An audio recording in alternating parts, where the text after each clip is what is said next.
के लिए बहुत पापड़ बेलने पड़ते हैं। कितनी मर्तबा अगर किसी के साथ कुछ हो गया, तुम्हारी तकरार हो गई, देखो उसको मनाने के लिए कितना वक्त लगता है, कितना वक्त लगेगा। लेकिन रब तबारक व तआला का दस्तूर और मेरे महबूब अकरम सल्लल्लाहु अलैहि वसल्लम का दस्तूर क्या है? यहां बंदा एक बार आता है, एक सजदा करे, अल्लाह उसे माफ फरमाए, वो एक सजदे में राजी हो जाए। और इधर मेरे मुस्तफा करीम सल्लल्लाहु ताला अलैहि वसल्लम, जिनका दरबार आली ये है, आला हजरत फरमाते हैं चोर हाकिम से छुपा करते हैं। और यहां पता है ना दुनिया में क्या है, जो चोरी किया हुआ है वो पुलिस से डरता हुआ घूमता है, पुलिस पकड़ लेगी वो छुपता रहता है। लेकिन या रसूल अल्लाह तुम्हारा दरबार ही अलग है, चोर हाकिम से छुपा करते हैं और यहां तेरे दामन में छुपे चोर अनोखा तेरा करके तुम्हारे गुनाह मांगे तुम्हारी पना और तुम कहो दामन में आ, तुम पे करोड़ों दुरूद। ये बारगाह है मुस्तफा करीम सल्लल्लाहु अलैहि वसल्लम का।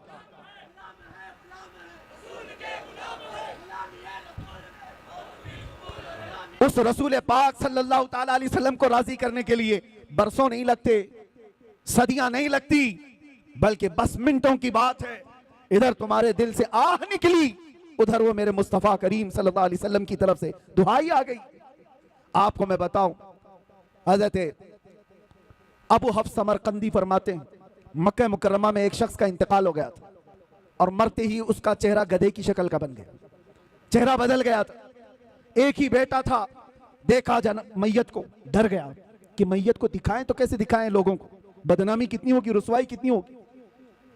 उसने क्या किया, घर के सारे दरवाजे बंद कर दिए और औरतों से, घर वालों से कहा कि घर के अंदर ही गड़ा खोद कर हम इसे दफन कर देंगे, यहीं दफन कर देंगे मेरे बाप को।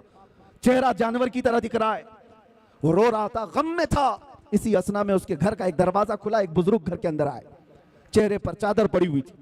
वो सीधे गए और उस मैयत के पास खड़े होकर उसकी चादर हटाई और अपना चेहरा, अपना हाथ उसके चेहरे पर रखा। थोड़ी देर के बाद चादर ढाक दी, वापस पलट आए। इस नौजवान के पास आए वो बुजुर्ग, पूछने लगे क्या बात है, गम क्यों कर रहा है, रोता क्यों है? उस नौजवान ने कहा मैं तो जानता नहीं आप कहां से आ गए, लेकिन देखो आप मेरे बाप की हालत क्या हो गई, मरने के बाद उसका चेहरा बदल गया, किस तरह से मैं लोगों को अपने बाप का चेहरा दिखाऊंगा, मैं कैसे इसका गुस्ल कफन दफन करूंगा, मैं इसी गम में रो रहा हूं। आने वाले बुजुर्ग ने कहा जा देख तो सही, तेरे बाप का चेहरा सलामत तो है, कुछ नहीं हुआ है। वो नौजवान खड़ा हुआ, जाकर के देखता है चेहरा, अल्लाहू अकबर। अब वो कहता है मेरे बाप का चेहरा 14वीं के चांद की तरह चमक रहा था, हसीनो जमील चेहरा था। वो खुशी के आंसू रोने लग गया। और ये बुजुर्ग जा रहे थे, इनको पकड़ लिया और पूछा आप कौन है? फरिश्ते हैं अल्लाह के, आप तो मेरे घर पर रहमत बन करके आए, कौन है आप जो मेरी मदद के लिए आए?